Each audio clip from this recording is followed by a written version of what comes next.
Hey, there we are.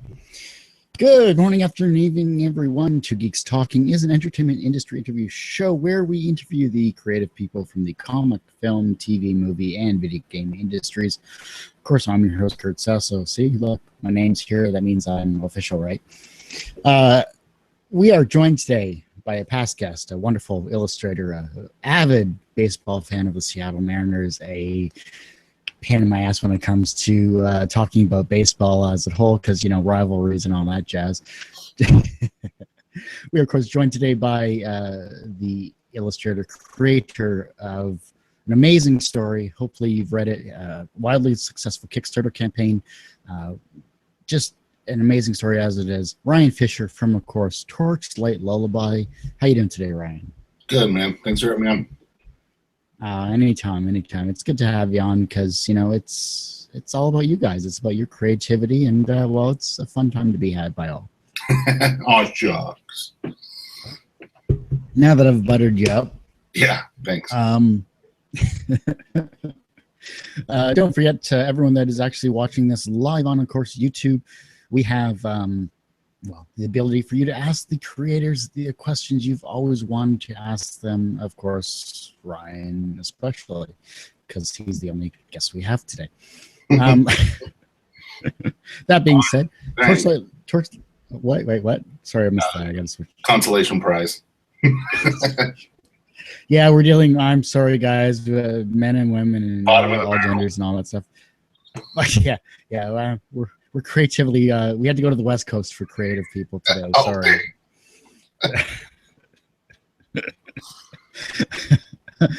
But like I said, ask your questions in the comment section at the live this live YouTube stream, and we'll ask Ryan right away. And so we'll have some good times and some fun that way. But that being said, we're here to talk about Torchlight Lullaby. Amazing story. You teased this when you came on the show the last time, in between talking about your other projects and the rest of the Mariners and all that stuff. It's finally great to see it in print form. It's finally great to be able to read it in its entirety. And I have to say, this is probably the best work I've seen from you, man. It's incredible. Thank you. No, So talk about it there, because this journey is just amazing. The journey as far as where I started to doing Torchlight, or like what exactly? Yes, yeah. So when I talked last time, I was doing a web comic called Sometime After. It was still a comic strip, so like a newspaper, humor, gag-a-day type of strip. But while I was working on that, I had lost my father to cancer. And I was having a really hard time coming up with just the lighthearted gag-a-day stuff. And along with that, I was dealing with some pretty good insomnia. Like, no matter what I tried every night, I was just kind of laying there, and it was all the, you know, woulda, coulda, shoulda, wish I had more time to do this, you know, just the normal stuff you go through when you lose somebody. And to distract myself, because I've always tried to tell stories, I started coming up with a story in my head. And probably about a week or two into it, I had what was the start of Torchlight. And I kept going over and over it for about a month and a half. And it got to the point where I, you know, looked at my wife, Casey, and just said, you know, I got to make this. Like, it's totally different. It's terrifying because it's the first time I've ever done a long form story. It's not a strip. So I have to figure out, well, can I draw well enough to tell a story? I knew it also meant me going off the grid for like 2 years, which, well, that's not true. It was about a year and a half. But still, as a web cartoonist, you know, it's all about constant content. Got to be there every, you know, Monday, Wednesday, Friday, or whatever your schedule is. And that constant presence to build your audience. So the thought of disappearing terrified me. But it was one of those stories where it's like, if I don't do it, I'm gonna regret it. And I hunkered down, and yeah, that's what the process was. And like you said, it terrified you to disconnect yourself from the community that embraces everyone when it comes to being a creative person. I mean, you had something burning in your mind that you had to get out, and I'm glad that you did, because like I said, it's just the characters, the story, and it actually it brought tears to my eyes when I finally read it. I wasn't expecting the ending as it was. Thank you. Yeah, I'm taking pride in people it's making cry. Got a little check mark here. Thanks. Thanks. One more on the list, you bugger. But in disconnecting yourself, going underground for the year that you did you find it necessary to personally disconnect yourself for the story itself, or just personally? It wasn't a personal thing. I actually never felt like I needed to kind of hunker down and go inward. I know a lot of people do when they go through that stuff. Actually, in a lot of ways, I think had I been doing a webcomic, it would have been beneficial, at least like, through the daytime hours, just because of the constant interaction with people, able to tell jokes. You know me, I'm kind of a smart ass. So just that kind of whole thing would have been nice. But because I'm not a fan of the webcomics that do the long form webcomics, because of that whole page and update thing. It just feels so choppy to me. Which there's a lot of those stories I love, but I always wait till it's a book and then I'll read it, because I just can't do that. So when it came time to have to sit down and do it, I regretted every day. Like, it was everything I could to not post a page a day just on Facebook or something to get it out. So no, and it's actually probably the hardest thing about the book was going underground. Well, when it comes down to it, though, I mean, you completed it. It's a good sized book in itself for the story that you've written. Wonderful fan art, wonderful creators around the world that submitted work, Don and many others that I recognized in the back there. Beautiful work as it is too. But from your styles changed with this as well too. You went more watercolor, more fantasy, more whimsical, I think, in this case, and I think it suited the story very well. Why that new style? The new style, because I really enjoy constantly challenging myself to try to learn a new medium, to learn a new way of doing things. And well, like I said earlier, when I was doing the strip and stuff, I always had in my mind, let's try and make this as, pogo-esque as possible, because that was what I loved, or even as clean and simplistic as Peanuts or whatever. To be a long form story, that didn't fit anymore. So it was, okay, how do I tell a long form story? And apparently that was how, after a bunch of experimentation with different drawing styles, coloring styles, that was what I settled on, and it worked. Well, obviously, Casey has been a rock when it comes to, being well, she's a wonderful person. Let's put it that way. She's amazing. She's great. How was her support in this year? Underground helped you? Without a shadow of a doubt, that book doesn't exist without her. Not only because financially she's allowed me to sit down here and work all day on it, which is amazingly unheard of, and I can't say thank you enough for that, but she's also, she's listed as an editor, but honestly, for the next book I'm doing, she's going to be a co-writer, because so much of it is a sounding board. And, hey, if I went this way, what do you think if it turned into this? And she'd go, well, maybe. Or, there was so much of that give and take back and forth that I don't know how that story turns out if she's not there. I really don't. The Kickstarter itself was hugely successful. That must have eased a lot of your mindset for it. But then you must have seen the amount of work that you had to do to give back to the people that helped contribute. Yeah. How was that process? Because that's just crazy in itself. Well, I was super intimidated to do Kickstarter. Not only because, hey, if you fail, that's a pretty big failure. But then what really got me was the, not like the public aspect of it, but okay, well, now how do I make this thing that I've just spent a year hunkered down for, gave up everything to do. Well, now what? So when we did the Kickstarter, the book was already about 80% done. I say that with a caveat that we can get into later if you want, but I did an insane move at the deadline. But anyways, it was about 80% done, and we'd had a couple of grand saved up. So I could do like a create space run if I needed to, or I could get the book out. It wouldn't be the way I wanted it or the quality I wanted it or anything else, but we would be able to get it out. That being said, when we overfunded as much as we did, I was able to make like the dream hardcover I've always wanted, and did everything I could to try and over deliver for people because the support was incredible.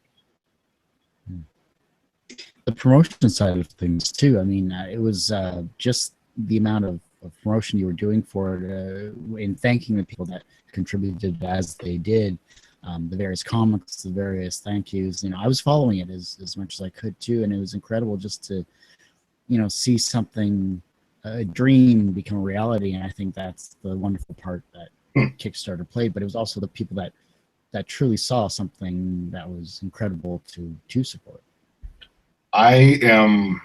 I've talked to a lot of people that have done Kickstarter, and one of the things you always hear is, boy, a couple weeks into it, you're going to start getting the angry emails and the where's my stuff, or, just the, there's people who come out of the woodworks. I must have attracted every saint on the internet. I didn't have a single issue. Everybody's been incredibly kind. So many people helped me share it and promote it. I have no idea how I got as lucky as I did with the people that actually backed it and the whole vibe around it. Yeah, God, I know because it was such a personal project for me, I wanted to make sure everybody truly understood I appreciated it, that you weren't just a customer, like you're really helping me make a dream. So that was why I spent all the time doing the special drawings for each milestone. And I also emailed every single backer and said thank you, and not like a copy and paste, but like sat down. I mean, it was a full-time job for 30 days, but sat down and emailed every one of them a personal thank you. And it was a wonderful experience. It was a hard experience. I learned a very difficult lesson with Kickstarter, if you want to go into that. But oh yeah, I do. Yeah, and the caveat as well too. Oh yeah. All right. So the mistake I made with Kickstarter is, holy crap, international shipping is a racket. So I thought I did good. I did a bunch of research. I looked at a bunch of other comics and the Kickstarters and what they were charging for international. We even looked up a calculator and stuff. And the number we came up to was about, we expected each book would cost about $15 international to ship. What that was is what it would cost to ship to Canada or Mexico. When it came to, I mean, we had books going to Israel, to Germany, to Australia, I went everywhere.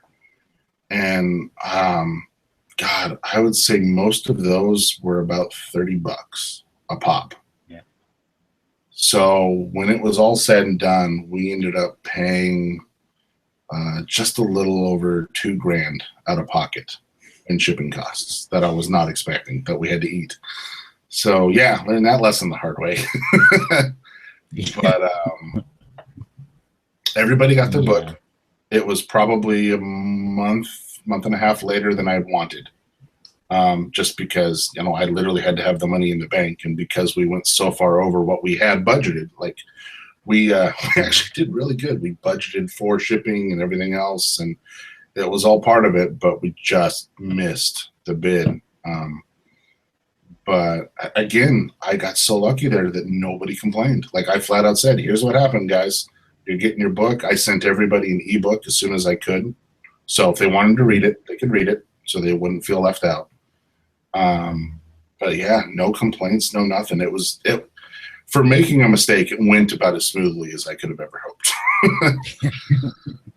Exactly. I mean, yeah, there's some campaigns that I've supported that it's been 3 years or so since, and nothing's occurred. And yeah, it's difficult. It's just like, okay, there's a waiting game. I get it, but yes, I never wanted to do that to somebody, especially. I don't know. To me, it always seemed like, okay, you've already paid for this. I'm on the clock the second that money entered the account. And, you know, Casey could attest to everything else. Like, it drove me nuts that I was sitting here with books in the office that I couldn't ship. Like, I was a freaking mental wreck for a while there, because it was just like, there's 80 of them. I could ship them. I'm looking at them, but I just, so I don't understand how. I mean, I guess if you don't have the product or whatever, but those long wait periods, that's not me. I could never do that. It would eat me alive, the guilt.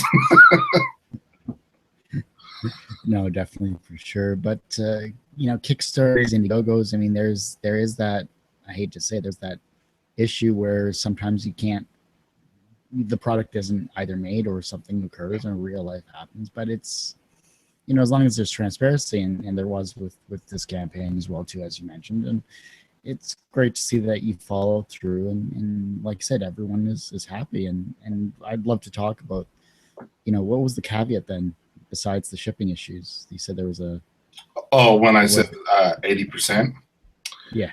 Okay, so we were all on track to hit our deadline. Unfortunately, the way the calendar worked out, we were trying to ship the book off to Print Ninja, who prints in China, right around Chinese New Year, which I don't know if you know this, but Chinese New Year is a month. Like, I mean, it's a steady month of, like, they work a day or two here and there, but it's a nightmare. And that month would actually push us back 2 months. And I was trying to debut the book at Emerald City, which is my hometown show. Yep. So there was a very small pocket I had to hit of about a week and a half. But we were well on track. We had it all assembled, and I had looked at the book. And you remember when I said at the very beginning, I was learning how to tell a story this way, that I'd done strips forever.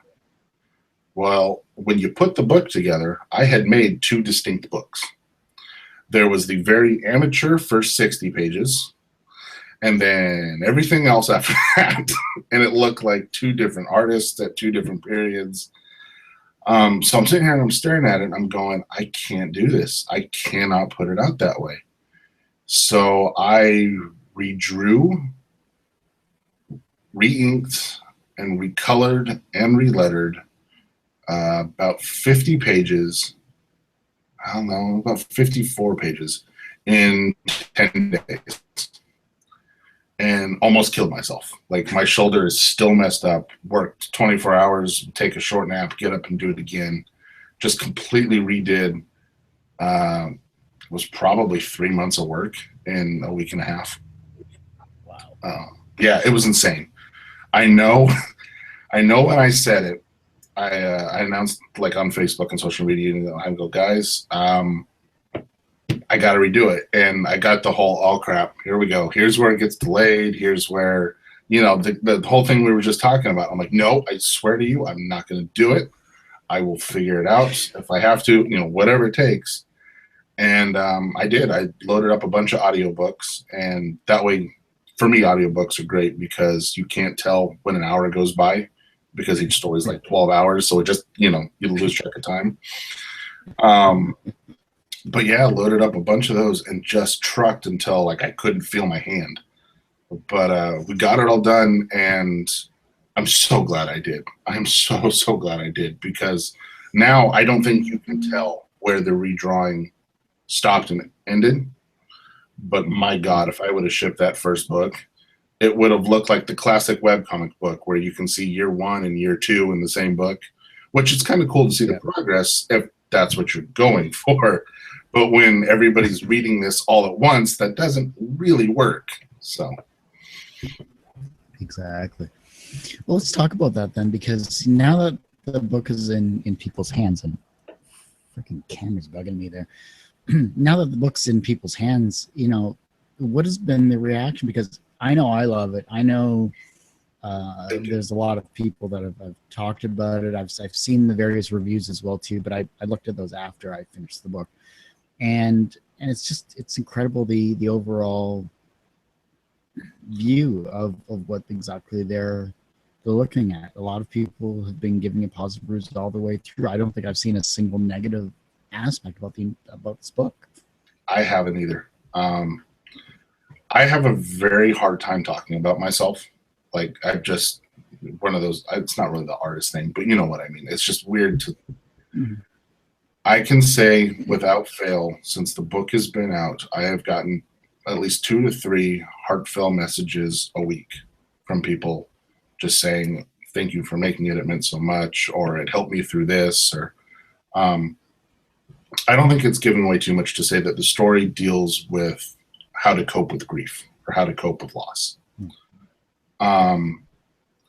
And there's a lot of people going through that have sent me messages, or there's been a couple that have even left it in the reviews that said it helped them. And that was the end game. Like, I remember sitting here thinking, it's like, God, if this helps one person, it's worth it. And yeah, not only have I not gotten a negative review yet, which, come on, it's going to happen. I know it's going to happen. So let's not pretend like I just wrote War and Peace here. But the fact that it's been so positive after 6 years of doing webcomics, and man, if I got 4 likes, man, I was in cloud 9. It's been a different experience. It's been a really unique turnaround.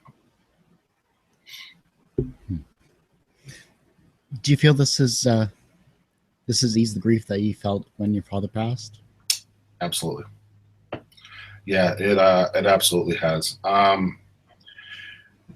Mostly because I can now, for the rest of my life, I can say I took what was easily the hardest moment of my entire life so far and turned it into one of the biggest positives of my life.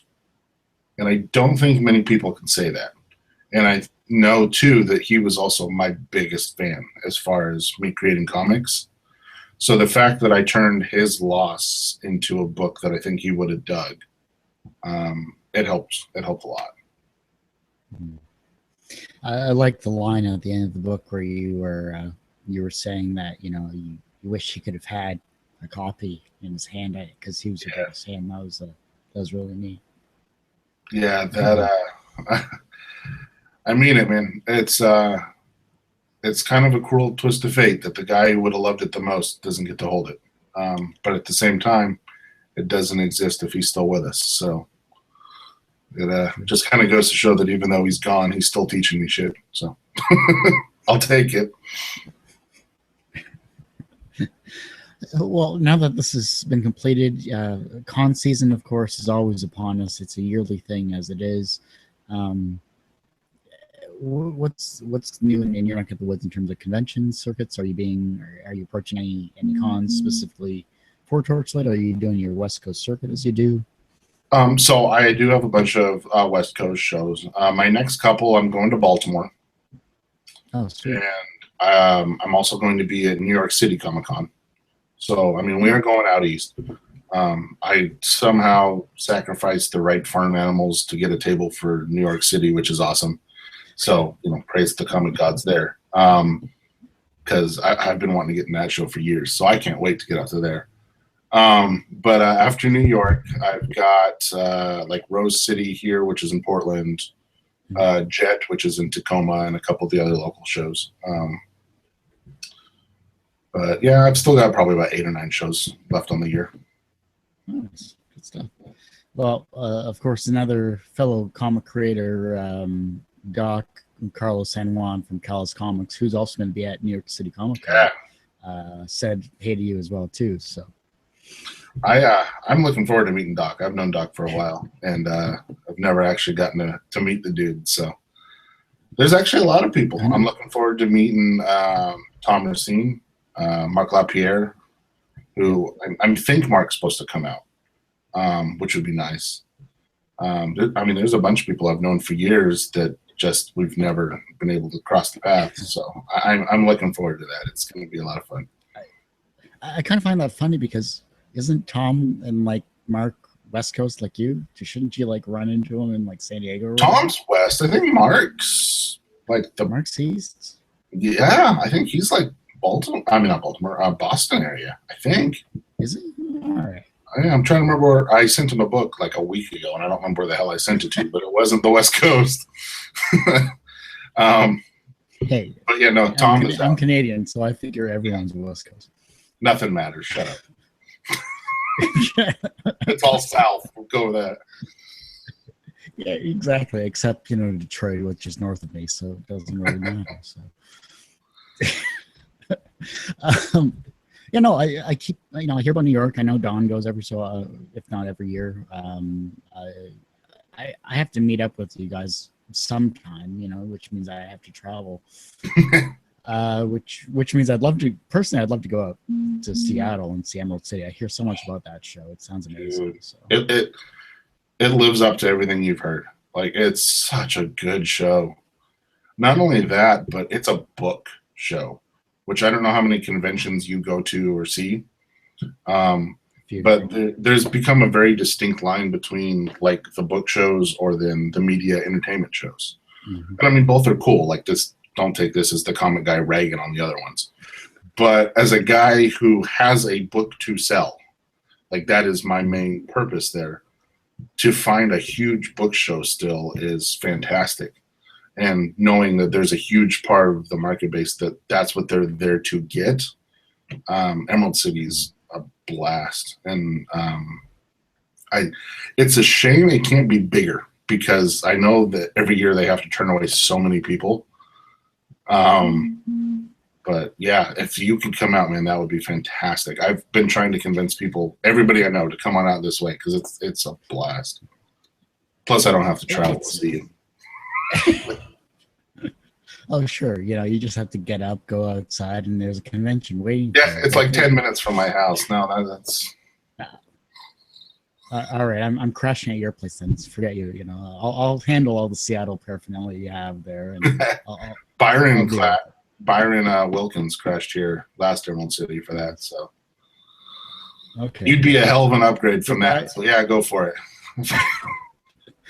I'd be a hell of a comic guy. Just, you know, oh, seriously, come on. Byron's just awesome. Like, I've slept at his place when I was for C2E2 and all that stuff. It's incredible. He's a great guy.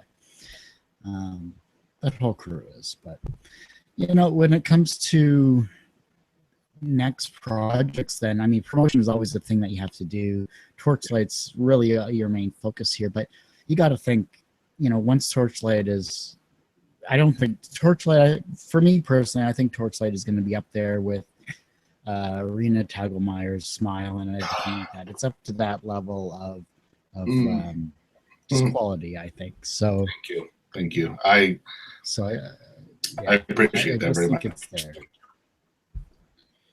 But what's new? What's going to be in the future for you then? So you are right, because we're literally two people that make up White Rabbit Comics, which is the publisher that we created to launch Torchlight. My next 6 months is promotion.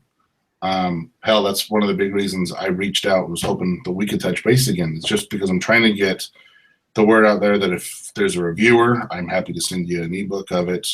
I'm trying to get it into libraries, comic shops, just wherever the heck I can get it, just in front of people. And I'm doing it the old, you know, what you saw in the black and white movement of comics in the 80s and 90s, where you're basically hauling it around in the trunk of your car and going, hey, you want this? I'm doing that, except it's a lot of emails, a lot of ebooks. So far, it's been a pretty decent reaction. It's there is an uphill battle, because there's a certain mindset you have to go against when you say, hey, I'm an independent, would you like to carry my comic? They go, great, here's something he made at Kinko's. So you kind of have to show that no, there's a little more to it than that. But aside from the promotion, I'm already itching to make another book. I already know what the next book is. I'm doing the same thing I did when I went and talked to you last time, when I said, you know, I've got this idea, I've been kicking around for a while, I know I'm going to make it, I know it's going to be kind of cool, I'm doing it again. We're right back in the same damn boat, so hopefully this is starting that process again for the next one, because it worked pretty well last time. Hey, whatever I can do to help. Yeah, there you go. You're part of the kickoff process. But yeah, it's going to be a little bit again departure. It's going to be an all ages book still because that's important to me. But it's going to be kind of a mystery thriller. And actually, it's ironic. I am super stoked. People love Stranger Things because it kind of scratches that itch. Like it's not the same story, but it's kind of, if you kind of dug that vibe, I might be onto something here. So what I've been describing it to people is imagine if Stephen King wrote Twin Peaks. Well, I'm hooked. So, I mean, that's what I'm going for here. So I think I did well to myself with Torchlight because I kind of wrote it as a love letter to the stories I loved. It's not too subtle of a love letter to Labyrinth or Dark Crystal or Neverending Story. If you were fans of those, you can see the little touches I tried to put in there to pay homage to it. And because I grew up with those and love those stories so much, I think it comes off as genuine. So I'm hoping to tap into that again, where if you were to ask what my next biggest creative influence is, it's Stephen King. So hoping it works round two. Well, yeah, no, I mean, you just hit the nail on the head. I mean, Stephen King, just his iconic films of the 80s and 90s, that stuff. His books alone are great, but the cinematography done for his adaptations to cinema are incredible. With Labyrinth, with Dark Crystal, with Neverending Story. I mean, geez, that's my 80s childhood right there. Same. Just like we're in the same boat, so it's all good. I mean, I can't wait. Like, you teased Torchlight last time. You're a bastard for that, but you did a damn good job with it. It's the kickoff process. Come to TGT. Come to Two Geeks Talking, where you can kick off your teasing of your books. But 2 years later, you'll come back on the show to be interviewed. So it works. It works, man. No, I can't wait. Seriously. Hey, as always, come back on in a year and a half, 2 years. We'll get you back on the show. I'll just be another year older or whatever. I'll be a little grayer. So I keep my hair short. Well, mine's gone. So. Oh, geez, Claire, geez, son of a. It blinds. It hurts. The brightness. Shut up. Come on, I'm nocturnal. I'm a podcast host. I'm an internet show host. What do you want from me? You're Canadian. I don't know what the sun looks like. Yeah, we're all full of snow here. What do you want? All right, so your promotion side of things, you got a great batch of comic conventions coming up. Doc, by the way, says he can't wait to meet you as well too, so that's a good thing. This new story coming out, does it have a tentative title, or is it just that you're just gonna hit? I have a working title, but it would mean nothing for me to give it to you. Like, I mean, it's not going to be the title. Not really. It's all good. Anything else you want to promote before we start talking baseball? Because usually the first 3/4 of the show is going to be all about the comics that people listen to. Exactly. Yeah. I mean, I guess the one thing I would say is if anybody is at all interested, please reach out social media for review copies. I'm happy to do charitable work. I've been really fortunate that people have been starting to ask for that a little bit from me, and I love getting involved in that stuff. So yeah, I just want to say I'm open and I'm trying to do everything I can to get my name out. So. Where can they find you? Where can they find your social media was? Twitter, I'm at Ryan_M_Fisher. And for everything else, there is a hub on the torchlightlullaby.com website for all the social media for your quick links and stuff. But yeah, I'm very active on social media. I normally get back to people in like half an hour to an hour. You're solid. So yeah, no, anything. I want to do what I can to get it out there because, like I said, it's not easy to do the old '80s huffing it around in the back of your car vibe. So anything I can do to spread the word. No, it's like I said, it's those that haven't picked it up. Order it from Ryan. Go to the website, find any chance you get to pick it up, because for the 100-page book that it is, it's Hey, incredible. 200. Don't you sell me short. There is 200 pages in that book. Don't you sell me short. Sorry, I was reading it digitally, so I was like, yeah, one screen at a time. But yeah, don't. No, I had to draw every one of those pages. I want credit for every single page. So to help Ryan's shoulder reconstructive surgery for Tommy John's there. See, that's why I'm looking forward to meeting Kaz right there. Is I'm able to fix my damn shoulder in New York. I'll let him foot the bill for that one. Buy him a coffee or whatever, and it's fashionable in New York. Sorry, 200 pages. Corrected as we heard. Of Torchlight Lullaby, which is of course at torchlightlullaby.com. But that being said, it's like I said, great book. Love the art style, the overall story. If you are human, it will make you cry at the end. I am, if you aren't, then you're a robot, and our overlord will see each other soon. But that's what I'll put on the back. If you don't like it, you're an unfeeling monster. Thank you. You could just quote me on that. That'll be good for Person Geeks Talking says, if you don't like this book, you're an unfeeling son of a... you're an unfeeling monster. So that's a great reputation to have. I've quoted before, but not that succinctly or that graphically, for that matter. So. Oh, thanks for that. Appreciate it. Yeah, there you go. Same with the copy of the back of the new book with that too. Will do. You don't like the second printing. There you go. Second printing. I'll take it. Actually, I'll tell you what. Second printing, you do the forward. It just says, if you don't like this, you're an unfeeling monster, and you turn the page and it starts. That's it. That's the beginning of the book. Done. I'll send that to you in an email right now. We'll get that taken care of. Do a little caricature of me holding the microphone or whatever. There you go. That works too. Well, that being said, like I said, great book, etc. Well worth the purchase. Then definitely purchase it. It's great for all ages. It's great for those that have had loss in their life. It's great for those that want to enjoy a wonderful story with amazing characters. Can't wait to see if there's going to be any plushies with some of the characters. That would be interesting for maybe a future thing. I want to do a collector's edition with a Winchell plush and a deluxe hardcover. That's if I can project dream projects.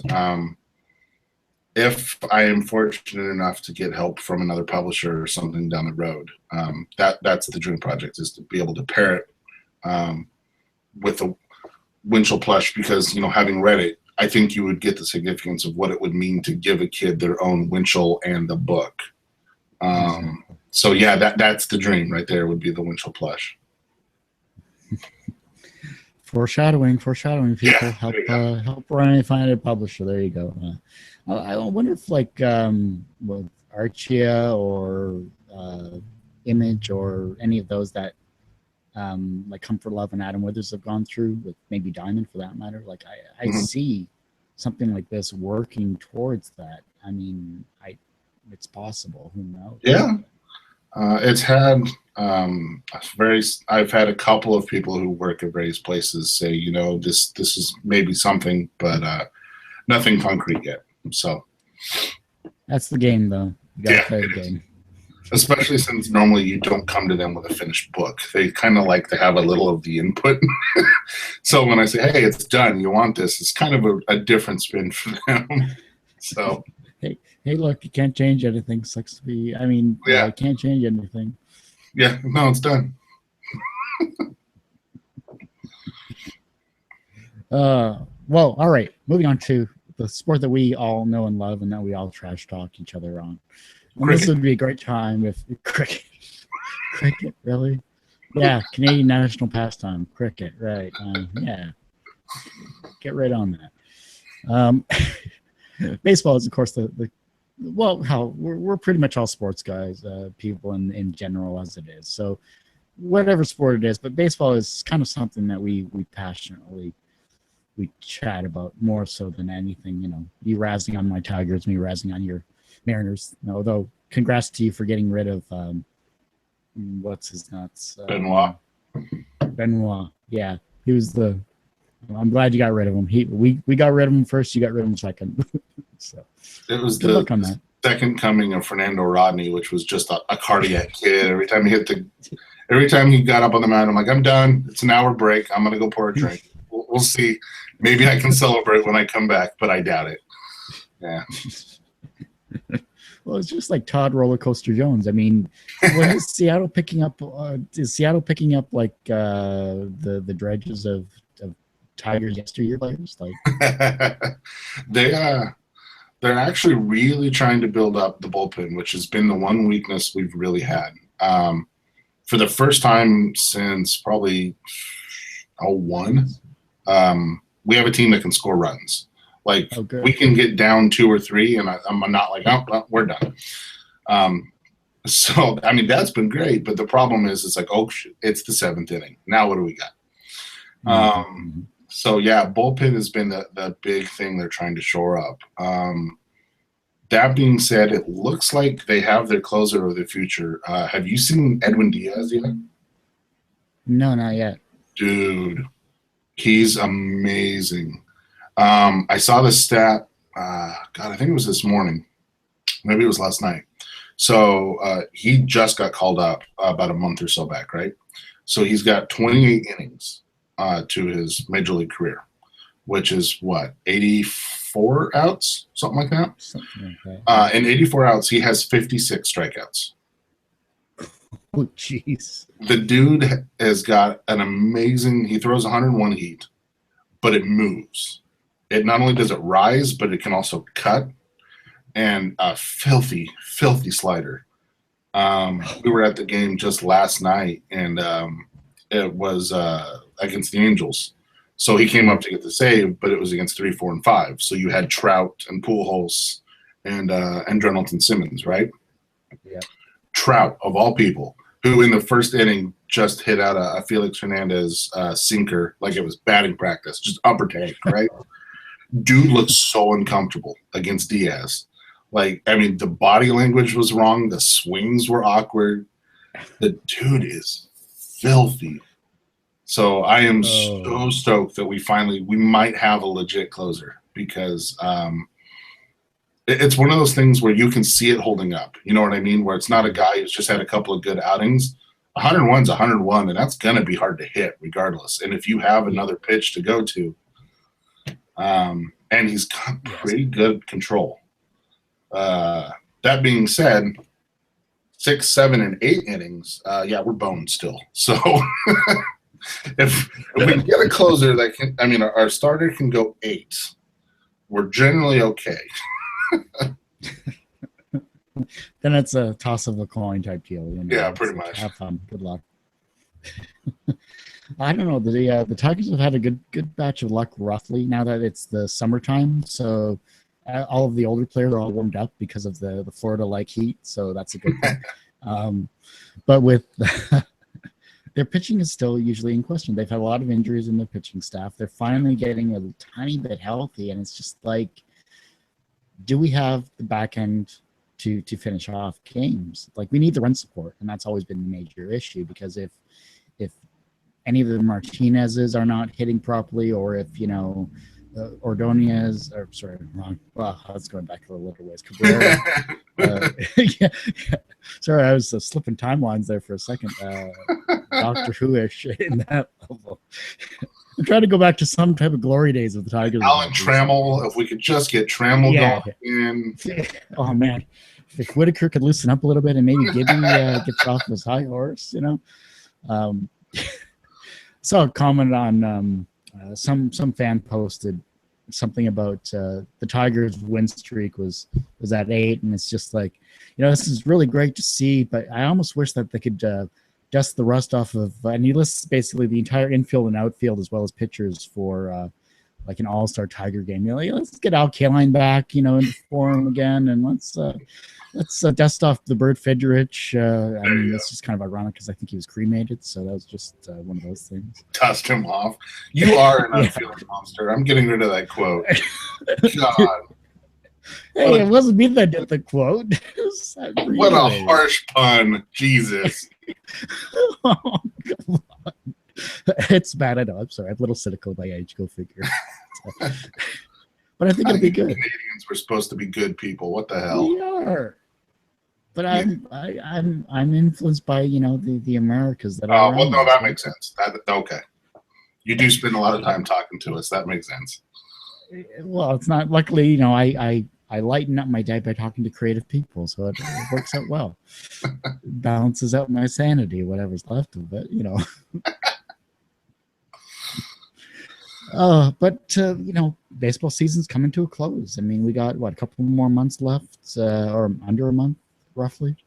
No, because the teams play through September now, like all the way through September. So we've still got about Yeah, I was just looking. We bought a ticket pack, and I got a lot of tickets to use up. So, ooh, how many home games are left? But it goes all the way through the end of September. So there's still about 2 months left. Okay, a lot can change. Yeah, no, a lot can change. I'd say, especially the wild card, which is where you and I could get real chippy here in about a month, because that's what the Mariners are going for. Right now, I think they're 4.5 back, and they're chasing the Tigers. So the Tigers are. I was just gonna say, Tigers are. They're like, they're a couple games back, but I think they could take first place if they could just get their shit together. It'd be great. I don't think you're catching Cleveland. I don't.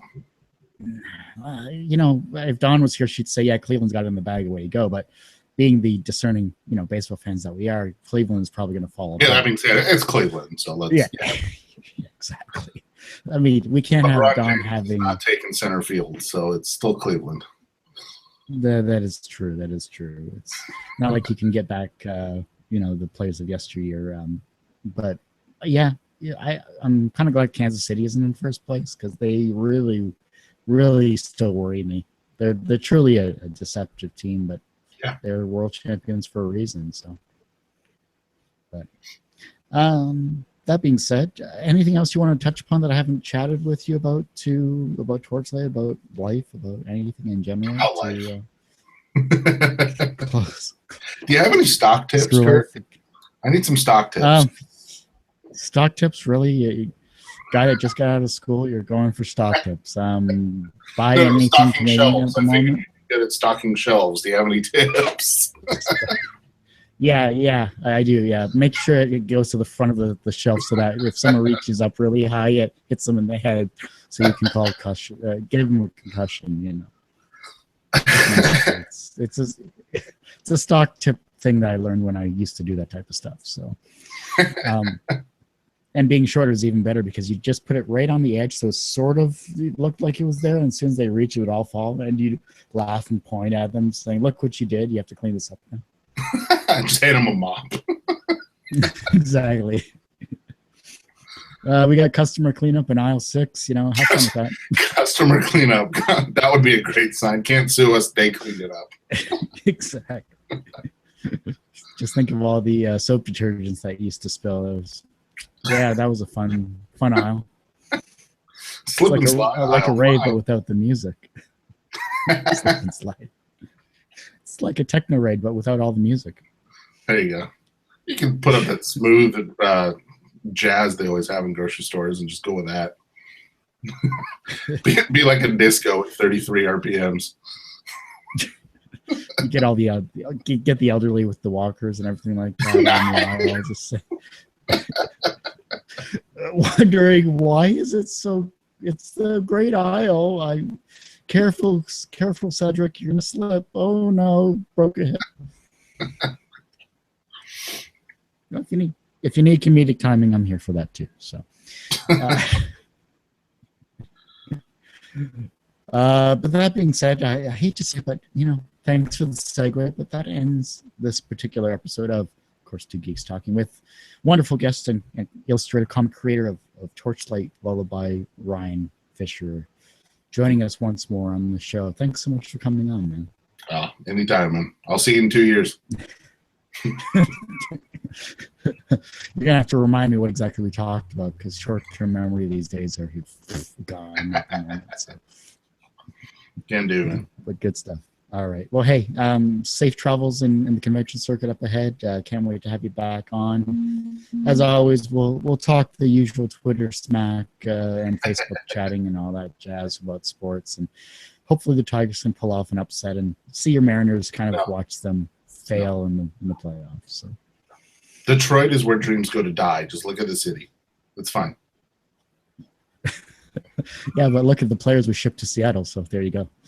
No, see, that's charity. We're a very charitable city. it's elderly talent replacement. It's part of our exchange program. Exactly. I think Avila and whoever the owner of the Mariners, I think they have an open line, because it's just like, hey, we got players we want to get rid of. Sure, we'll take them. What do you want? I'll take a Coke machine. All right, good. We just did that with the Blue Jays. That's how we got rid of Benoit. Is like, we got a piece of garbage. Do you have a piece of garbage? I go, yeah, you want stored? And we go, cool, we'll switch garbage. It's like a garage sale in a neighborhood where the neighbors literally just load the other people's stuff and put it away.